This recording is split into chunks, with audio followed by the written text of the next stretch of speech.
বর্তমান সব উল্টা হইতেছে উল্টা। এই যখন ঘোড়ার অবস্থা দেখুন, এই যে ঘোড়া যায়, এই যে বালু টানতেছে বালু। হ্যাঁ, এই ঘোড়া এক সময় রাজা বাসারা দৌড়াইতো, খুব আদর যত্ন করে ফালতো।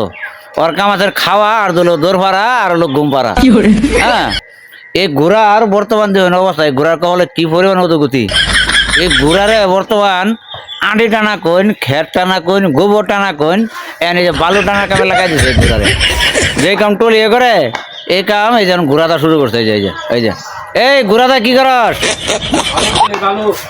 হ্যাঁ, ঘোড়াটা বালু তুলে। হ্যাঁ, এই ঘোড়ার কবল অনুমতি গতি লাগছে। আরামের খাওয়া ঘুম পাড়ার দূর করা বন্ধ হয়ে গেছে। এদিকে দেখুন, আরেকটা দিন চিন্তা করে দেখুন, গরুর কবলে শুকিয়ে গেছে। এই গরু সকালবেলা উঠটাই ফজরের আগেই গেছে গা বন্ধ, তাই মই দিছে আল পাইছে। এখন আর গরু থাকি আলবা না, এখন গরু তেল মাইরা ফাঁকা করে রাখে, পলা পোড়া খাওয়া আর খালি ঘুম পারে।